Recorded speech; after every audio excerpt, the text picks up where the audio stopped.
روس نے بھی ایران کی مدد کا جواب دیتے ہوئے 25 پیشہ ور ریسکیور جائے وقوع پر بھیجے اور خاص ولادیمیر پیوٹن کی ہدایت پر روس نے مزید 2 خصوصی ہیلی کاپٹرز آرمینیا کے راستے جائے وقوع کی تلاش میں بھیجے۔ ان سب کوششوں کے بعد موسم کی شدت کامیابی سے بڑھتی جا رہی تھی۔ جو تلاش دن کے وقت شروع کی گئی تھی اب اس کو تقریباً 10 گھنٹے گزر چکے تھے، لیکن جائے وقوع کا پتہ فی الحال نہیں لگایا جا سکا تھا۔ رات کے تقریباً 11:30 بجے ایک انقلاب کور کمانڈر اپنے فوجی دستے کو لے کر آذربائیجان صوبے کی طرف پیش قدمی کرتا ہے۔ وہ بتاتا ہے کہ ہیلی کاپٹر میں موجود عملے کے ایک رکن کے موبائل فون سے سگنل موصول ہوا ہے، امید ہے کہ کوئی اچھی خبر ملے۔ اس کے ساتھ ہی ترک ڈرون اپنی پرواز بھرتے ہیں اور وہ مشرقی آذربائیجان صوبے کے پہاڑوں میں گرمی کو محسوس کرتے ہیں اور اس جگہ کی نشاندہی کرتے ہیں۔ اس نشاندہی کے ساتھ ہی ایرانی ریسکیو ٹیمیں اس علاقے کی طرف اپنی پیش قدمی شروع کر دیتی ہیں۔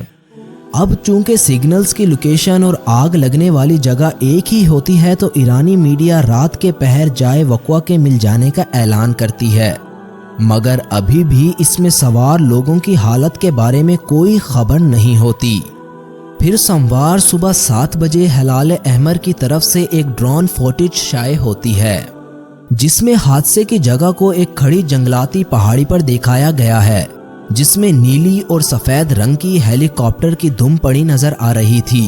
اس سے اندازہ لگایا گیا کہ ہیلی کاپٹر میں موجود تمام افراد کی موت واقع ہو گئی ہوگی، مگر ابھی باضابطہ اعلان کرنے کے لیے اس مقام پر پہنچنا ضروری تھا۔ ٹیموں نے جائے وقوع کی طرف پہنچنے کے لیے جلدی سے تیاری کی اور واقعے کی جگہ پر پہنچ کر تقریباً 9 بجے باضابطہ یہ اعلان کر دیا گیا کہ ایرانی صدر اور دیگر اس حادثے میں شہید ہو گئے ہیں۔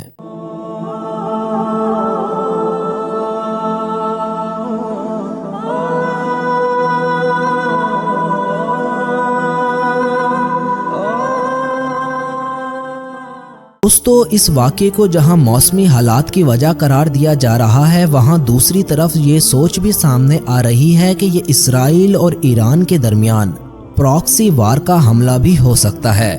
اس سوچ کی ایک وجہ یہ ہے کہ جس وقت یہ واقعہ پیش آیا یہ وہ ہے جب حماس اور اسرائیل ایک جنگ میں ہیں اور اسرائیل گزشتہ 7 ماہ سے غزہ میں مظالم ڈھائے جا رہا ہے، جس نے عالمی طور پر لوگوں میں اسرائیل کے خلاف کافی غصہ بھر دیا ہے اور مشرق وسطی مسلسل کشیدگی کی لپیٹ میں آتا جا رہا ہے۔ اس کشیدگی نے ایران اور اسرائیل کے درمیان دہائیوں سے جاری شیڈو وار کو بھی اوپن کر دیا ہے۔ پچھلے مہینے اسرائیل نے دمشق میں موجود ایرانی قونصل خانے پر حملہ کیا، جس کے نتیجے میں ایرانی ایلیڈ ریولیوشنری گارڈز کے ایک اعلیٰ کمانڈر کی ہلاکت ہوئی، جس کو ایران میں اسرائیل کا ایران پر براہ راست حملہ تصور کیا گیا۔